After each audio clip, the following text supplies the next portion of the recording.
بسم اللہ الرحمن الرحیم۔ اللہم صلی علی محمد و آل محمد۔ السلام علیکم۔ آج آپ کے لیے میں لے کر آئی ہوں ایک ویڈیو زیارت عاشوراء کی فضیلت کے بارے میں اور زیارت عاشوراء کے معجزات کے بارے میں۔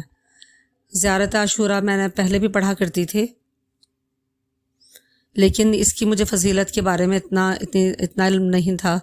لیکن 2016 میں پھر میری ملاقات ایک عالم دین سے ہوئی اور انہوں نے پھر مجھے اس کی فضیلت کے بارے میں بتایا۔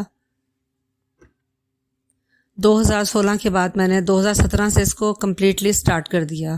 اس کا سٹارٹ کرنے کا طریقہ جیسا انہوں نے مجھے بتایا تھا ویسے ہی میں آپ کو بھی بتاؤں گی۔ انہوں نے کہا تھا کہ نئے چاند کی پہلی دن سے، یعنی کہ جو پہلا دن جیسے چاند کا پہلا دن ہوتا ہے، اسی دن سے آپ نماز فجر کے بعد یا کوئی بھی نماز فجر کے بعد آپ تلاوت کر لیں، یا آپ ظہر عصر کے بعد تلاوت کر لیں، یا آپ مغرب عشاء کے بعد تلاوت کر لیں، آپ کے اوپر منحصر ہے۔ جو ٹائم آپ کو میسر ہو، جس میں آپ توجہ کے ساتھ تلاوت کر سکیں، اس ٹائم کو آپ رکھ لیجئے۔ سب سے پہلے یہ کہ آپ نے 2 رکعت نماز زیارت مولا حسین علیہ السلام ادا کرنی ہے، وہ آپ سب کو پہلے سے ہی معلوم ہوگا یقیناً۔ 2 رکعت نماز ادا کرنے کے بعد زیارت عاشوراء کی تلاوت کیجئے۔ جو احباب یا جو میرے بہن بھائی عربی نہیں پڑھ سکتے، وہ اس کو اردو میں بھی تلاوت کر سکتے ہیں۔ اس کے بعد دعائے القمہ ہے اس کے ساتھ ہی، اس کی تلاوت بھی ضرور کیجئے۔ میرے چینل پر دعائے زیارت عاشوراء تو اپلوڈ میں نے کر دی ہے، انشاءاللہ میں کوشش کروں گی کہ دعائے القمہ بھی میں جلد اپلوڈ کر دوں اور زیارت عاشوراء کو اردو میں بھی اپلوڈ کر سکوں تاکہ یہ بھی یاد ہو سکے۔ اب اس کے فضائل سن لیجئے کہ میں نے 2017 میں جب اس کی تلاوت شروع کی تو اس وقت میرے حالات بہت زیادہ خراب تھے۔ میں بہت سارے کرائسس سے، معاشی کرائسس سے گزر رہی تھی، سوشلی کرائسس سے گزر رہی تھی، اور مینٹلی اور فزیکلی کافی زیادہ بیمار تھی۔ میں نے یہ سٹارٹ کر دی الحمدللہ، اور اس کے ساتھ ساتھ ہی مجھے خود سے خود عادت ہو گئی نماز کی پابندی کی بھی۔ جب میں نے یہ تلاوت اس کی شروع کی تو شروع میں مجھے یہ بہت لمبی لگی، لیکن پھر آہستہ آہستہ مجھے یہ جب یاد ہونا شروع ہوئی اور میں نے اس کے ایک لفظ کو جب پڑھنا شروع کیا اور اس پہ غور کرنا شروع کیا تو مجھے اس پہ رغبت ہونا شروع ہو گئی، اور مجھے پھر جب سمجھ آنا شروع ہو گیا کہ یہ میں کیا پڑھ رہی ہوں اور کیا تلاوت کر رہی ہوں، تو پروردگار عالم نے مجھ پر رحمت کی برسات شروع کر دی۔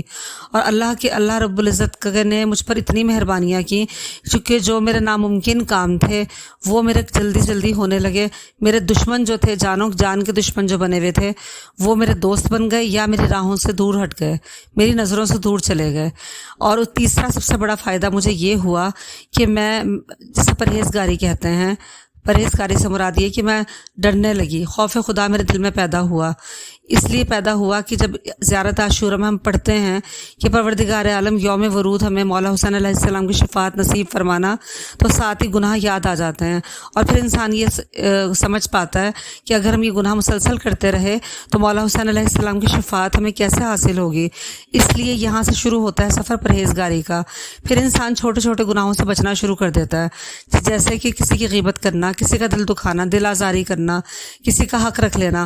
حق اس کو رکھنا، اس کو نہیں کہتے کسی کا آپ نے بہت بڑی چیز رکھ لی، زمین رکھ لی، جائیداد رکھ لی، مکان رکھ لیا، زیور رکھ لیا، سونا رکھ لیا، پیسے رکھ لیے۔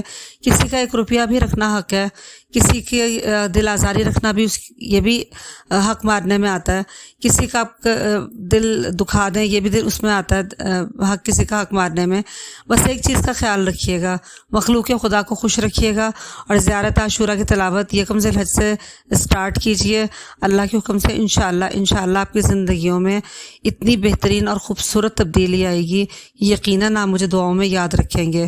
زیارت عاشوراء کے اس کے علاوہ جو فضائل ہیں وہ یہ ہیں کہ جو لوگ یہ زیارت پڑھتے ہیں، بہت بڑے بڑے علامہ ہیں ایسے جنہوں نے اس پر پوری مجالس پڑھی ہوئی ہیں، آپ وہ جا کے سن سکتے ہیں، یوٹیوب پر، گوگل پر ساری ان کی ریسرچرز پڑھی ہوئی ہیں، وہ سن سکتے ہیں۔ لیکن جو میں آپ کو بتا رہی ہوں وہ چند ایک ہیں۔ اس میں سب سے پہلے تو ایک یہ ہے کہ مولا حسین علیہ السلام اس انسان کے دوست بن جاتے ہیں، ہر مشکل وقت میں اس کے پیچھے کھڑے ہوتے ہیں، اس کو کبھی بھی مشکل میں، ویسے تو مولا کسی کو بھی اکیلا نہیں چھوڑتے، لیکن یہ کہ جو زیارت عاشوراء کی مستقل تلاوت کرتا ہے اس کے لیے غیبی مدد ہر وقت حاضر ہوتی ہے۔ دوسری چیز یہ ہے کہ آپ کے گھر میں امن اور سکون پیدا ہونا شروع ہو جاتا ہے۔ تیسری چیز یہ کہ رزق میں اضافہ ہوتا ہے، چوتھی چیز یہ ہے کہ عمر میں اضافہ ہوتا ہے، اور اس کے علاوہ سب سے پہلی چیز کہ جو لوگ زیارت کے مشتاق ہیں، زیارات کے مشتاق ہیں، زیارات مقامات مقدسہ کے مشتاق ہیں، بہت جلد ان کو زیارات جلد نصیب ہوتی ہیں، بہت جلد مولا ان کو زیارات پر بلاتے ہیں۔ اور اس کے علاوہ اس زیارت عاشوراء کا جو عمل ہے، اس کا اثر نسلوں تک جاتا ہے۔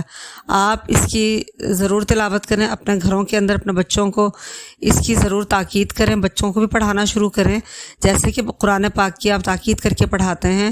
زیارت عاشوراء اور اس کے بعد دعائے القمہ، یہ بچوں کو ضرور سکھائیے گا۔ یہ ایک میری طرف سے آپ سب لوگوں کے لیے ماہ ذی الحج کا ایک تحفہ ہے۔ میں رہوں یا نہ رہوں، میری یہ آواز، میری یہ ویڈیو ہمیشہ رہے گی۔ جب تک یہ رہے گی لوگوں تک پیغام پہنچتا رہے گا۔ زیارت عاشوراء کی تلاوت کیجئے، تمام مومنین مومنات کی مغفرت کی دعا مانگیے، مرحوم مومنین مومنات کی مغفرت کی دعا مانگیے، اور سب سے آخر مجھ حقیر کو بھی دعاؤں میں یاد رکھیے۔ جزاک اللہ خیر، والسلام۔